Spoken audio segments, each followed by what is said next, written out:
So I'm back, Suzanne Titkemeyer of No Longer Quivering.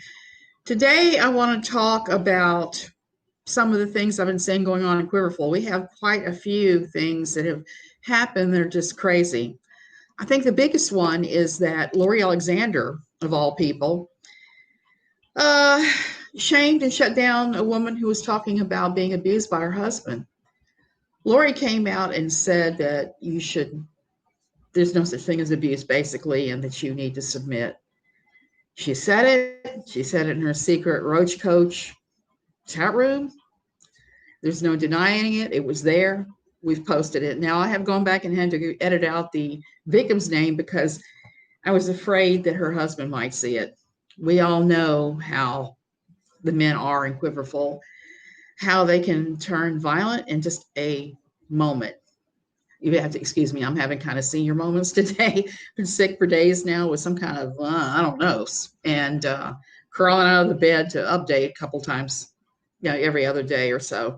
So anyway, that's what Lori's been up to. Steven Anderson is upset because he's been banned yet again from YouTube. He's using it as a fundraising opportunity now, and he's already back on YouTube under a variety of fake names, even though YouTube keeps pulling his channel. What was really comical about this is they pulled his channel in the middle of a live stream. He was live streaming just like I am now, and YouTube just shut him down like that.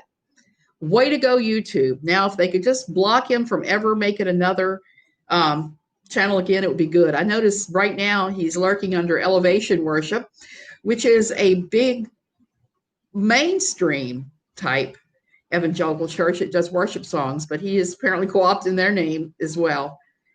We're seeing a lot of interesting photos of his houses for sale in Tempe, and he's supposedly moving. I don't know where he's moving to. Susanna Anderson said something about how much they love south of the border. Sweetheart, that is never happening right now, especially right now. Everywhere south of the border, south of the U.S. is closed to Americans. Did you know that? You can come to Costa Rica in a few days if you're from New York or New Jersey or Connecticut, but that's about it. You're really limited. So she's out of luck, very much out of luck. Oh, yeah.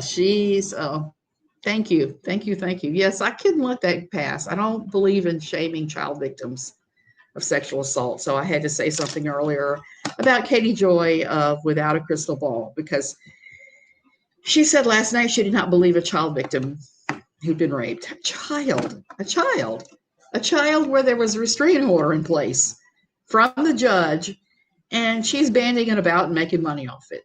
Anyway, that's my side ramble. The Rodrigueses. Yeah, she did call her a brat. She called the little girl a brat. She called a sexual assault victim a brat, which is unacceptable on any level, ever. You can privately think these things, like watch someone talk about their sexual abuse and think, wow, she's coming across very poorly. But please, until it's been settled in court, keep your peanut gallery hateful comments to yourself, because you're harming the victims. Yeah. Okay. Sorry. So I went off on my rant on that. The Rodrigueses are going around doing youth group conferences and doing other conferences. No masks, no social distancing, no nothing. They're spreading the Rona all over the place if they ever got it. The thing with Timmy Rodrigues today, apparently yesterday, he released his CD of music on YouTube for free. And I feel really bad for the kid, because it's clear he's about as comfortable singing those songs as a man wearing a dead fish as a tie. He's not comfortable at all. He's not confident. He is being pushed into it by his mother. It's pretty clear, which is really sad, because he's really not a bad kid.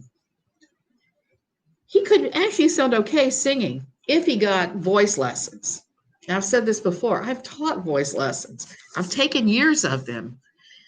Well, the only good thing I can say about Timmy and his music is his harmonica playing is awesome.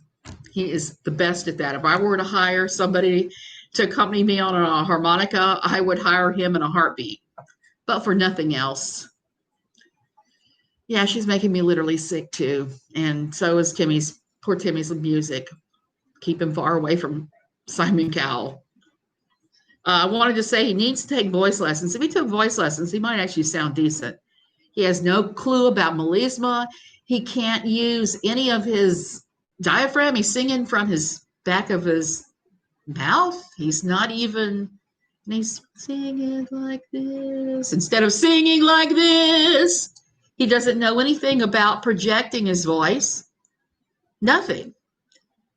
So Jill needs to stop pushing her kids as the answer to everything in this world. She's just harming them. She's making victims out of them by what she's doing. Oh, well, that's kind of how I am. I just want to make everything right for everybody, and it doesn't always work out, unfortunately. We've heard from Susanna Musser speaking of bad situations at NLQ in the comments. She has left Quiverful at Evangelical Christianity and is in therapy and doing so well. I'm so happy for her. I'm glad. She needed that so badly. Oh, yeah. All those kids need food. You're right. They all need to be fed.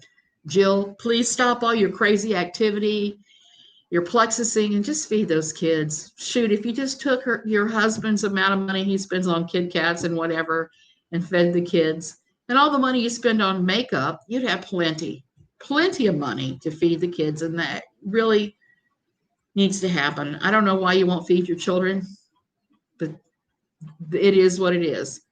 Also, I'm expecting to see charges filed pretty quickly on Jerry Falwell Jr. and his wife, Becki, that don't have a thing to do with sexual abuse. Liberty University has hired the foremost forensic agency in the country who are now combing over the books, the legality, and everything about Jerry's leadership. I have a feeling we're going to find out where all that money to buy Juan Carlo Grande, that what has he got? He's got like not a hotel. It's more like, what he has is more like a I don't want to say flop house. It's a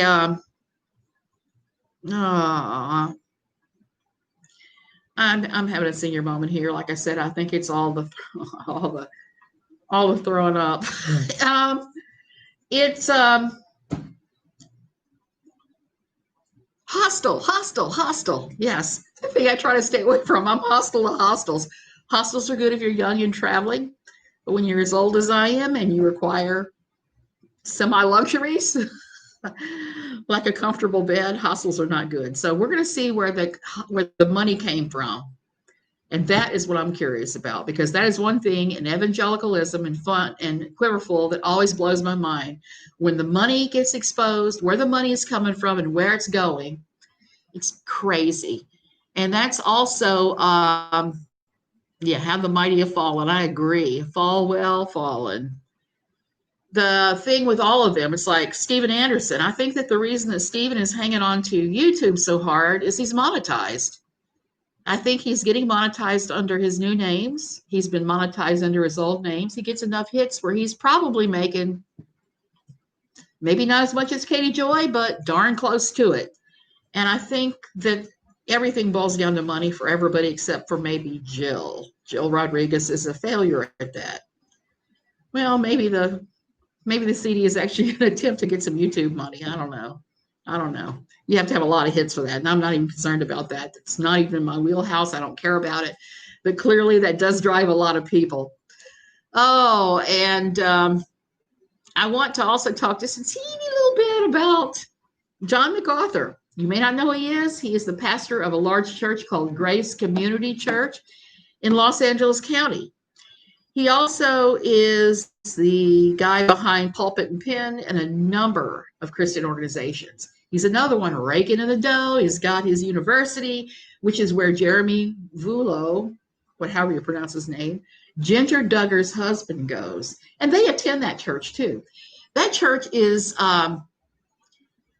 dying. Well, they're not dying. I'm sorry. They're killing off people, I think, by their COVID denial. They're denying all of the state of California's COVID-19 rules for running church, ignoring it all, no masking, no social distancing, no nothing. They keep holding services even though they've been ordered not to. Los Angeles County keeps trying to get a restraining order against them, restraining against the church towards their members, and they've failed to do so. But I had to laugh today because Los Angeles County did something that was amazing. They pulled the parking lots. They pulled away all the parking, and I just loved it. They no longer have parking that they did have that was granted by the County of Los Angeles. So stay tuned. I have been looking at Pulpit and Pen, and as usual, they're beating up on everybody, including Sean. I can't think of Sean's name. Sean is the one with the super curly, long hair. Who's part of what's the name of that? He's part of Bethel. He's going around having all these outdoor worship conferences. He has all these outdoor worship conferences, and they're cram-packed with people, not social distancing, not masking, and Pulpit and Pen is throwing rocks at him for this, while their own person that they worship is doing the same thing indoors where it will spread. At least outdoors, there is a chance that it won't spread. It doesn't spread as easily outdoors. Even though if you're squeezed in like this and not wearing a mask, it will spread wherever you are. So it's interesting watching all the hypocrisy along with all of the money grabbing. Money grabbing and hypocrisy seems to be the real foundation of many churches in America now. I am sorry to say they've lost the central message of Jesus, and they're just coming up with these crazy things. Oh, and I'm touching my face with a tissue. Oh, I can't do that. COVID, trying not to. Sean Fauci. Yes, that's right. Sean. And I just have to say something about Jill's hair. Jill Rodrigues dyed her hair the other day, and it's all broken off and fried now. I wish she would put down the makeup and the hair like she wears now, because she's actually very pretty in her own way. I mean, when she had dark hair and before she started slathering on the makeup like there was no tomorrow, she's actually quite attractive. And I don't have a problem with people being attractive. I don't even have a problem with people using a little makeup to enhance what they've got, but I do have a problem when they do those things to the detriment of everyone in their family. When they keep dyeing their hair, buying the dye, buying the makeup, and don't feed the kids. I have a problem with it.